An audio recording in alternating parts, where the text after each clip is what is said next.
여기에는 특히 아파트와 같은 집합 건물의 경우에는 을구에서 우리가 이제 보통 확인하는 것들은, 그리고 주소를 확인할 때 집합 건물의 경우에는, 안녕하세요, 공인중개사 허준혁입니다. 자, 오늘은 우리가 부동산 계약을 할 때 가장 먼저 살펴봐야 되는 서류죠.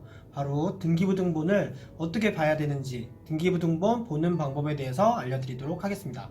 자, 우선 지난 영상에서 등기부등본을 단돈 700원에 인터넷으로 열람하는 방법을 이제 알려드렸어요. 자, 그럼 오늘은 과연 그렇게 열람한 등기부등본을 어떻게 봐야 되는지, 어디를 꼼꼼히 봐야 되는지, 자, 그 부분에 대해서 한번 이야기를 해볼게요. 자, 우선 등기부등본을 보면 맨 윗부분에 이제 주소가 나와 있거든요.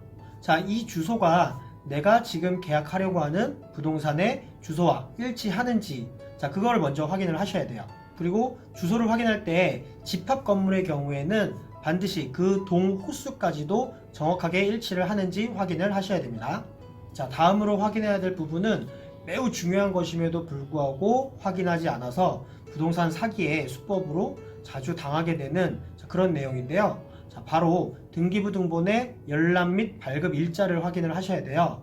등기부등본의 맨 아랫부분에 보게 되면 등기부등본에 열람 발급 날짜가 나와 있는데요. 만약에 본인이 직접 열람하거나 발급받은 등기부등본이 아니라면 반드시 등기부등본의 열람 및 발급 일자를 확인을 하셔야 되고, 계약 당일과 일치하는지 확인을 하셔야 됩니다. 자, 특히 이 등기부등본은 계약할 당시에만 확인하면 되는 것이 아니고요. 중도금 지급기일이 있는 경우, 그리고 잔금 지급기일이 있는 경우에는 각각 그 날마다 새로 등기부등본을 열람을 하셔서 확인을 하셔야 되거든요. 자, 그때마다 해당 날짜와 열람 일자가 맞는지 일치하는지 확인을 하셔야 되는 거고요. 왜냐면 계약일이 중도금이라고 잔금이라고 기간이 많이 떨어져 있는 경우에는 그 사이에 가압류나 근저당 같은 설정 행위가 일어나는 경우가 있어요. 그렇기 때문에 자, 그 부분 항상 확인을 하셔야 됩니다. 다시 한번 말씀드리지만 등기부등본 열람 및 발급 일자는 등기부등본 맨 아래 하단부 맨 왼쪽에 표시가 되어 있으니까요, 반드시 확인을 하세요. 자, 다음으로는 표제부란에 나와 있는 건물 내역에 대한 사항을 이제 확인을 하시면 되고요. 자, 여기에는 특히 아파트와 같은 집합 건물의 경우에는 대지권에 관한 내용이 나와 있어요. 그래서 집합 건물의 경우에는 대지권의 비율도 매우 중요한 부분이기 때문에 이 대지권 비율에 관한 내용도 등기부등본을 통해서 확인을 하실 수가 있습니다. 자, 다음으로는 소유권이 기재되어 있는 갑구를 확인을 하셔야 되는데요. 자, 우선 소유자의 인적사항을 먼저 확인을 해야 되겠죠. 자, 여기에는 소유자의 이름과 주민등록번호가 나와 있는데요. 주민등록번호의 경우는 앞자리까지만 공개가 되어 있어요. 자, 그리고 소유자의 주소가 나와 있는데요. 자, 이 주소는 소유자가 해당 부동산을 등기할 때 그때 당시의 주소가 이제 기록이 되어 있고요. 또한 여기 등기 원인이 이제 또 나와 있는데요. 등기 원인은 이제 소유자가 매매로 구입을 했는지, 아니면 경매로 받았는지, 아니면 증여를 받았는지, 상속을 받았는지, 자, 그 내용이 나와 있으니까요. 이를 통해서 등기의 원인을 확인을 하실 수가 있습니다.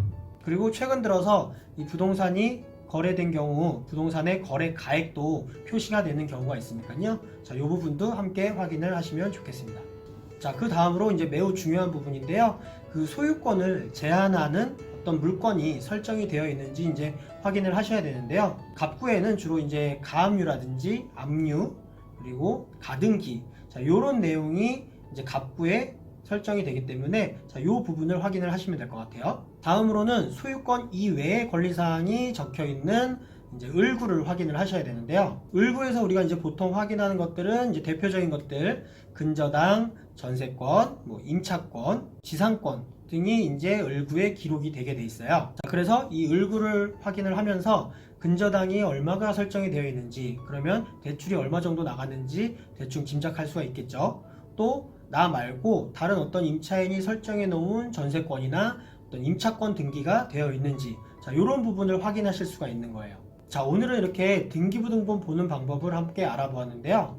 자, 막상 해보니까 등기부등본을 보는 방법 전혀 어렵지가 않죠. 자, 그런데 이렇게 쉬운 등기부등본을 미처 확인하지 못하고 하는 실수를 범해서 손해를 보게 된다면 매우 억울할 수밖에 없겠죠. 자, 그러니까 이제부터는 등기부등본 보는 방법을 정확히 아셨으니까 본인이 직접 등기부등본을 확인하는 습관을 가지셔서 앞으로는 등기부등본은 확인하지 못해서 손해보는 일이 발생하지 않도록 하셨으면 좋겠습니다. 감사합니다.